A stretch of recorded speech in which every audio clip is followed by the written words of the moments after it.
Hello, my name is Roshan Narayan, and thank you for joining us on In20. If you're watching us on YouTube, do that back four and protect and pass the ball very, very simple. He is brilliant. If you put the leg... subscribe to our YouTube channel, and if you're watching us on the Rakyat Post via YouTube and, of course, Facebook, thank you very much. And don't forget to catch all the highlights on our Instagram, Facebook, and Twitter account. I did not fumble. I am grateful. I am grateful Danny Mills is joining me today because, Danny, the moment VAR was introduced to the game of football, especially into the Premier League, correct. Thank you very much, Danny. There's been one after the other after the other. Normally it is referee and, VAR, the people behind that versus the player. This time around, it was Lee Mason versus Lewis Dunk versus VAR versus humanity. If you are wondering what I'm talking about, we shall explain in a bit. But first, let's hear from the victim, Lewis Dunk. It's embarrassing. It's a horrendous decision. I said to the ref, can I take it? He blew his whistle, I took it. Just because you've got so much pressure from the bench and the players, he just allows the goal. VAR don't know what he said. It's a horrendous decision. Why don't he come speak to the press, like me? Why don't he come and say his point? Never. They hide behind their bubble, it's fine, isn't it? What we're being told, Lewis, and I fully understand your frustration, is we're getting told from the people that run VAR that the time the second whistle had blown, the ball hadn't crossed the line, and that's why they've disallowed the goal. Was that conveyed to you? Not really. I don't think he knew what he was doing. I said to him, can I take the free kick? He said yes, blew the whistle, I took it. It went in the back of the net. He'd give the goal. Why did he give the goal? Because he knew he said go. So I don't know how VAR was getting involved because he said the words. You can look on the video if you want. All right, Danny, you're the former professional. Make sense of that. For me, at least, please. Lee Mason, look away now. It's one of those. Yeah.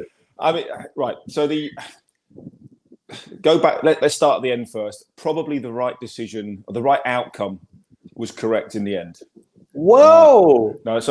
I'll go back and explain. How they got there was a complete shambles. Was absolutely shocking and was a absolute disgrace the way it was run. And Lee Mason lost control completely. So normally you get a free kick, and the referee will ask you, "Do you want to take it quickly?" You say, "No, it's okay. We'll set it up." The referee will then say, right, okay. So he then lets the defensive team know, the attacking team know, nobody takes the free kick until I blow my whistle. So that's sort of fairly standard. He then paces out his 10 yards. He lines the wall up. He puts his white spray down, draws a little picture, does what he wants to do. And then obviously the players are there ready. And then obviously Lewis Dunk is looking at the goalkeeper and sees him on the post and just says to Lee Mason, the wall's in place. Are we ready? Lee Mason stupidly doesn't look up because at that moment, the goalkeeper's still on the post. You can't say, as a referee, you can't say to the defensive team, you can't say to the goalkeeper, right, I'm going to give you a chance to get organised. I'm going to give you a chance to set up. And then while you're on the post or while you're doing your shoelace up, I'm going to blow the whistle and let the opposing team score. It wasn't a great free kick, was it? It's not like he whipped it in the top corner and it was unsavable. He took advantage of a situation. So Lee Mason should have looked up and saw that the goalkeeper was on the post. Had he have done that, he would have never blown the whistle to say, right, you can take the free kick. So that's his first mistake. As the free kick is taken, clever from Lewis Dunk, because yes, the referee has blown the whistle, said you can take the free kick, play to the whistle. That's what you're always taught as a child. The moment he kicks the ball, Lee Mason looks up, sees the goalkeeper completely out of position, still lining the wall up, and has a mad panic. It's then that moment, can he blow the whistle quick enough to halt the game before it goes in the back of the net? That's then when sort of the controversy comes about, because no one's quite sure what's going on. Yeah. And rather than Lee Mason just saying, look, to all the players, look, I made a mistake. I didn't realise that the goalkeeper was out of position. I didn't look. Just own up at that point and say, look, I'm sorry. I didn't see the goalkeeper. And that's why I've blown the whistle the second time. Then it goes to, for some reason, had he have just done that, it would have ended it. You then just go, but then it goes to VAR. Was the ball over the line beforehand? Then it was like, well, VAR is a goal. It's not a goal. It is a goal. Is he offside? Is he not offside? That's irrelevant. As the ball crossed the line when he's blowing the whistle, it's just sheer chaos. Lee Mason lost focus, lost control of that situation, and he's an experienced referee. That should have never have happened. And people say, well, Lewis Dunk did nothing wrong. You know, he said, can I take the free kick? The whistle was blown. He took it. But realistically, in terms of sort of integrity of the game, is that what we want? Do we want people taking free kicks when the goalkeeper's out of position? I don't think we do. That's not really in sort of that's not the sporting ethics that we want, is it? In football, and that's Lee Mason. That's Lee Mason's fault, because you can't say to a team, right, I'm going to give you a chance to set up, and then allow you to take a quick free kick, because we all know that goalkeepers go to the post, they line their wall up. So what the referee's going to do? Wait until the goalkeeper gets to the post, blow his whistle, and then they're just going to dink it in the other corner. That can't be right either. So that's what I mean. I think the outcome that actually you said, right, okay, let's go back, is probably right and retake the free kick. But that chunk in the middle was just shocking. Absolutely shocking. It was embarrassing. That's all I can say. I remember watching it and I was like, it's literally that Katy Perry song, "You're hot and you're cold, you have no idea what's going on." Okay, a free kick can be awarded, yes, as it was done. And the team that has won the free kick has a right, by letter of the law, to take it early. Yep. By informing the referee. Unless the referee says wait, and you have to wait for my whistle, because then he's allowing the opposition to get their wall. The referee should always say to the attacking team, "Do you want to take it quickly?" And most of the time, in that sort of situation, they go no, because they want to set the ball up, they want to get everything right. They go, "No, it's okay. Put the wall in place." That's obviously what's happened. The issue is that Lee Mason did not look up to check where the goalkeeper was before he blew the whistle to say you can take the free kick. That's the problem, and that's a massive mistake from Lee Mason. But VAR has now made him look even worse when it's supposed to be there to help him, or at least make him look good. But he could have got out of that situation himself, because he's obviously blown the whistle a second time, and he could have just said, "Sorry, If he'd have been honest and just said, "Look, sorry, I made a mistake. I didn't look up. I didn't see the keeper was out of position. That's not fair." I don't think anybody would have questioned that decision. Would you have done? No. Would you have said, "Look, I've made a mistake. I didn't see the keeper on his post. I've made a I would mistake." be angry, but I think he's leveled up. And that's why I've stopped the game, because that's not really fair. Simple as that. It's like a goal, taking a penalty. Goalkeeper starts walking over to the post to clean his boots, whatever, bang his boots in the post, and you blow the whistle and he rolls it in the other corner. It's just not right, is it? It's not fair. But he didn't. He then I think he panicked, and he got himself in all sorts of a strange situation, and VAR got him. VAR didn't need to get involved in that. Exactly my point. It's made him look worse. Yeah, but that's down to his own. It's not VAR's fault again, is it? It's Lee Mason. That's it. All these decisions. VAR is not the problem. Implementation of VAR and the people running VAR making the decisions via VAR. That's the problem. Okay, you know what, Danny? I think we can go back and forth on this. Honest. It was funny. No, it was first awkward. Then it became funny, and then you're like, the machines are taking over. And let's go. 4.5 minutes. Yeah. Absolute joke. Absolute joke. Okay, let's talk about. Okay, it's West Brom versus Brighton. That was the game. It's the bottom of the table. Another team that's over there at the bottom of the table, which could have a massive, effect in terms of where they'll finish at the end of the season. Was Newcastle, and let's talk about the star player right now, Alan. Unbelievable! I love him. He's exciting to watch. Is he one of those players that other teams in the Premier League might go and look like, next season I want this player? Yeah, I mean, maybe comparing to Adama Traore, has fantastic skills, gets the ball, runs at people, creates things.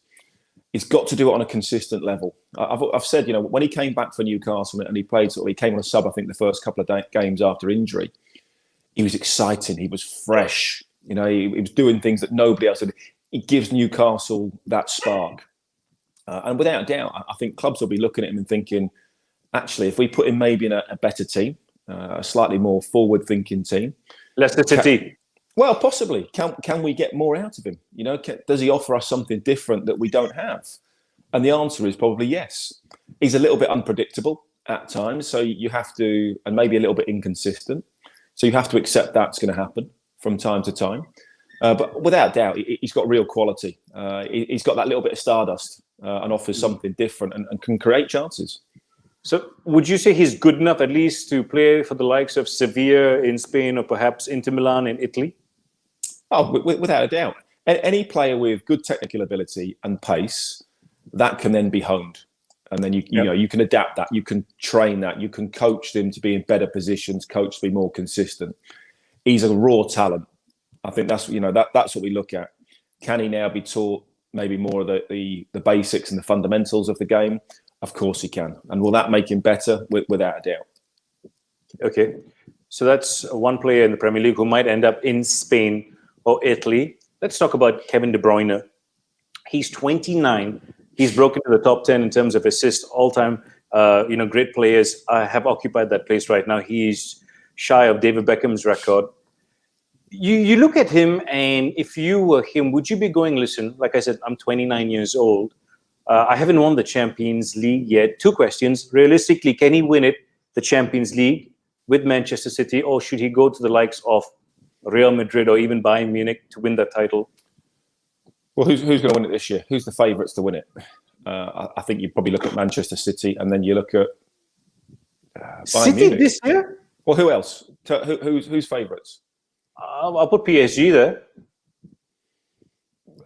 But they've always faltered in the past. Oh, come on, Danny. but defensively they're not brilliant. They're not.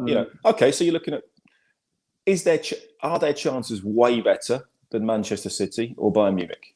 No, they're probably all on a similar level, aren't they? The way that City are playing at the moment, well, they're now 20 games in a row that they've won. That's exceptional. Whatever league that you're playing in. Kevin De Bruyne is now coming back. He hasn't played for a while. Aguero still hasn't played. I don't think, if he goes to Bayern Munich, are they going to win it, 2 times in a row? Again, that's very, very difficult to do. Real Madrid aren't what they used to be. Barcelona aren't what they used to be. PSG, they've got to one final. That's it. Apart from that, I don't think they've ever been past the quarterfinal stage, have they? So it's not like they have a huge pedigree. A player like Kevin De Bruyne at one of these teams you mentioned, surely he makes them better. But are they better than Manchester City, who are at the moment running away with the Premier League? Why can't they win the Champions League? Well, maybe this year is their moment. Again, you look at Pep tinkered against Lyon, didn't he? They played Real Madrid in the past when it didn't quite go right, and maybe they got it wrong. Only one team can win the Champions League every single season. It's a tough competition to win. Manchester City haven't quite done it in those final few games over the last few years. But there's no reason this season, where City have won the Premier League. They're 1 game away, 90 minutes away from winning the League Cup. They're still in the FA Cup, and they've already qualified, you would say, for the next round of the Champions League. They're 3 games away from winning the Champions League. That's it. And you look at Stones and Diaz, Ederson, how well they're playing this season. Defensively, they're a different animal. They are superb this season. So there is no reason to believe that City cannot win the Champions League this season. Okay, Danny, I'll hold you to that. So if he does win it with City, well and good. In 2 years, he's 31. Will he then have to rethink about his future? And will he still be good enough to move to one of these clubs? Quick one. Will he want to at that point? If City are winning the Champions League, still challenging, still winning trophies, why does he need to move? That's what I would say. Okay, but you see players in the past who have actually made that move, i.e. David Beckham. He went to Real Madrid, AC Milan as well. He had stints over there, and he proved to the world that he was good enough. Unfortunately, he never got that little tick mark as him being a world-class player. Was he a bit underrated because of all the glamour surrounding him? No, I don't think he was underrated. You have to look at world-class players of that era. Luis Figo, perhaps. Was Raul. Players that were scoring goals. Beckham was a magnificent player. We have to understand that. His crossing ability, free kicks, okay, but that doesn't make you a world-class player because you're fantastic at free kicks. Yes, he worked incredibly hard. Does he get in the best 11 of all time at Manchester United? Probably not, is the answer to that. Well, so who would you play? Would you play Ronaldo on the right wing, or would you play Beckham? I played Ronaldo up front. So all those other. So you wouldn't play Rooney up front then? In that season where he scored 35 goals, or Van Nistelrooy, or whoever it might be. A front three then. You're playing a front 10, aren't you? That's what you're playing. You're playing a front 10 and Schmeichel in net. What was he like in the dressing room? You're a non-United player, so there's always stories about your Nevilles and how they were talking about David Beckham. How was he? Quiet. He was a leader on the pitch, and led by example on the pitch. With his work rate, with all those sorts of things. But he didn't say an awful lot. He wasn't a screamer and a shouter. He wasn't a vocal leader in that way. And of course, when I was involved in England at the time, he was at his peak. Him and obviously his wife were global sensations. At that time, and it was just another player that had an ultra high, very very unusual profile for a footballer at that time. Was he easy to approach in the dressing room if you had a problem? I wouldn't have gone to him. I'd have gone to more senior players. I'd have gone to the likes of Teddy Sheringham, perhaps. I'd have gone to Gareth Southgate at that stage, David Seaman perhaps, and spoke to those players because they were more experienced. They'd been around, they'd seen it, they'd done it. Beckham was still quite a young captain, at that stage. He wasn't even captain of Manchester United, don't forget, although he was captain of England. So it depends what you were going to them for. Of course you talked to him. He played in front of me, and we had sort of that full-back midfielder relationship. But anything like that, I had closer friends that I would go to rather than go and speak to David. All right, let's talk about David's former team, Manchester United. They're chasing City for the title. A bad joke. They're away against Chelsea. I'm not going to talk about the coaching capabilities of these two men on the screen right now who are sharing it with us. I think it'll take a long time for Ole Gunnar Solskjaer to be up there with the likes of... when he was in the Bundesliga, they were calling him Tuchel. Now it's Tuchel. I give up with names. Oh, but it's like Haaland and Haaland. UEFA want to call him Haaland, and everyone else got. And so I rang Alfie. I rang his dad, and Alfie left me a text message, and he just went, "It's Haaland, and he scores again." And I went, "There you go." I said, "Forget what UEFA says. His dad calls him Haaland." End of story. End of story right now. If we take Mike Phelan away from Manchester United, what would that mean for them in terms of their setup, the person taking care of the team behind the scenes? Well, they become very inexperienced, don't they? Mike Phelan has been there, seen it, done it many times over. Very, very good coach, exceptional go-between between the manager or the head coach and the players. Offers an awful lot of experience, has done it time and time again. And that's what Sir Alex Ferguson used to do. The number two is a vitally important role, if you're going to be the head coach and not be on the training ground, all the time.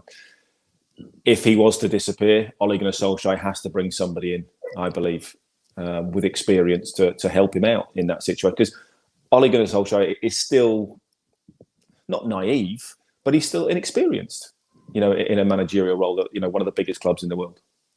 Is Mike Phelan an underrated person in terms of what he's done for Manchester United and still doing? I think a lot of number twos are, and the jobs they do. Brian Kidd, what he did, obviously, at Manchester United, then came to Leeds with us, got us to a Champions League semi-final.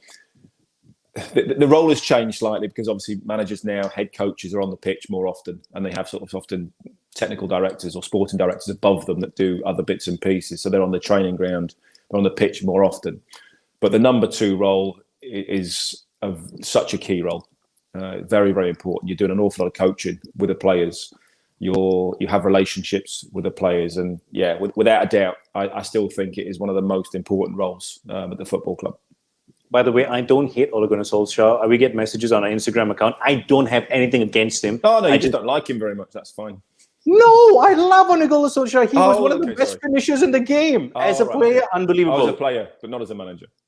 You're right, and I will back that statement. Now, quick result prediction in terms of Chelsea versus Manchester United. Chelsea 2-1.